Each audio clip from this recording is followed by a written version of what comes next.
नमस्कार, आप देख रहे हैं सी इंडिया न्यूज, एक अनदेखा सच, और मैं हूं आपके साथ अनीशा। घर की छत पर खेलने गई एक मासूम बालिका ऊपर से गुजर रही हाई टेंशन लाइन की चपेट में आ गई। उसके बाद जो हुआ उसे सुनकर आपका हृदय द्रवित हो जाएगा। हाई टेंशन की चपेट में आने के बाद मासूम बुरी तरह से झुलस गई। झुलसी हुई अवस्था में परिजन उसे आसपास के 2 अस्पताल ले गए, लेकिन स्थिति गंभीर होने के बाद उसे एम्बा अस्पताल रेफर किया। डॉक्टरों को सारी जांचों के बाद इन्फेक्शन के खतरे को देखते हुए मासूम का एक पंजा काटना पड़ा। विडंबना यह है कि घर के ऊपर से गुजर रही हाई टेंशन लाइन को लेकर परिवार व गांव वालों ने कई बार बिजली कंपनी के अधिकारियों को शिकायत की, लेकिन ध्यान नहीं दिया गया।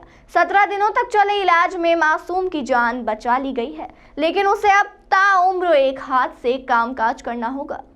घटना 16 अक्टूबर देवास जिले के नेमावर रीति नाका खाते गांव में रहने वाले अजब सिंह तंवर के यहाँ हुई। उनके परिवार में पत्नी व 3 बच्चे हैं। पति पत्नी नौकरी करते हैं। घटना वाली सुबह पति पत्नी नौकरी पर गए थे, जबकि तीनों बच्चे घर पर ही थे। इस दौरान बड़ी बेटी पायल खेलते खेलते छत पर गई। इसी दौरान वह ऊपर से गुजर रही हाई टेंशन लाइन की चपेट में आ गई। इस दौरान जोर से आवाज हुई और क्षेत्र की बिजली गुल हो गई। इस पर आसपास के लोग बाहर आए और कारण जानने की कोशिश की तो उन्हें छत पर पायल बेसुध पड़ी दिखी। इस पर तत्काल वे ऊपर पहुंचे तो देखा वह करंट की चपेट में आने से बुरी तरह झुलस गई थी। इस पर उसे नीचे उतार कर उसके माता पिता को सूचना दी गई तो वे घर पहुंचे।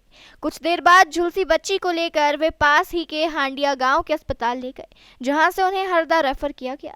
वहां डॉक्टरों ने बताया कि बच्ची का चेहरा, एक हाथ, सीना बुरी तरह झुलस गया। वह स्थिति गंभीर है। इसके चलते उसे अगले दिन एम्बा अस्पताल रेफर किया गया। यहां डॉक्टरों ने बच्ची का बाया हाथ झुलसा देखकर ऑपरेशन किया। 20 अक्टूबर को ऑपरेशन के बाद भी इंफेक्शन नहीं रुका तो 1 नवंबर को उसका पंजा ऊपर तक काटना पड़ा। मासूम पायल तीसरी कक्षा में है। ऑपरेशन के पहले उसे नहीं बताया गया था कि उसका पंजा काटा जाएगा। बाद में जब वह होश में आई तो अपने हाथ की स्थिति देख रो पड़ी। उसका दूसरा हाथ भी काफी झुलसा हुआ है। कल जब एम्बा अस्पताल से मासूम को डिस्चार्ज किया गया तब जाकर यह मामला मीडिया में प्रकाश में आया। वहीं पूरा परिवार बेटी के अपंग होने से सदमे में है।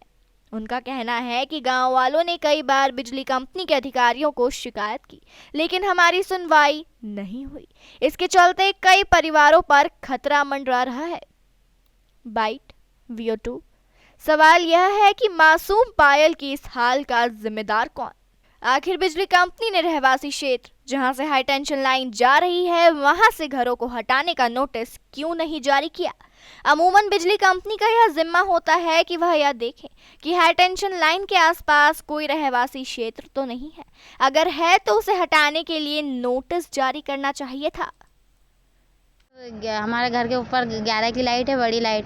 3 बार कंप्लेन कर दिया, जब भी कोई नहीं ऐसा बोले, कंप्लेन सुनवाई नहीं होती है। हाँ। और हम लोग काम पे जाते हैं, गरीब लोग मजदूरी करने जाते हैं। हाँ। उस दिन संडे के दिन थे तो ये बच्ची ऊपर खेलते खेलते चले गई।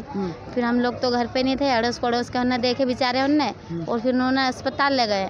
हाँ। फिर हम गए, फिर नहा अस्पताल गए हरदे, तो हरदे से नहा इंदौर आए। हाँ। अब इंदौर आए तो इंदौर में 15-16 दिन हो गए रहते। हाँ।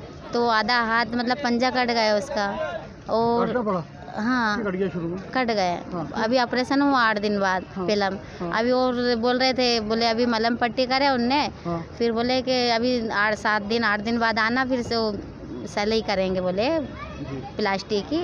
तो जहाँ घटना हुई वहाँ जो हाई टेंशन लाइन जारी है, हाँ। तो उसके लिए पहले भी वहाँ घटना हुई कुछ? हाँ हुई ना, साइड में साल पे जी दिन पे आग लग गई थी हमारे चाचा तो हटाने के लिए आप लोगों ने बोला किसी गाँव बोले थे, पंचायत से करे थे, पर कोई ने सुनवाई नहीं करे।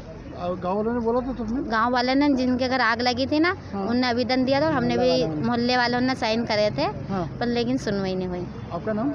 हमारा नाम बस्कर है और देवास जिला रहते हैं और नेमावर रहने वाले हैं। तमाम खबरों के लिए जुड़े रहिए हमारे साथ और देखते रहिए सी इंडिया न्यूज, एक अनदेखा सच।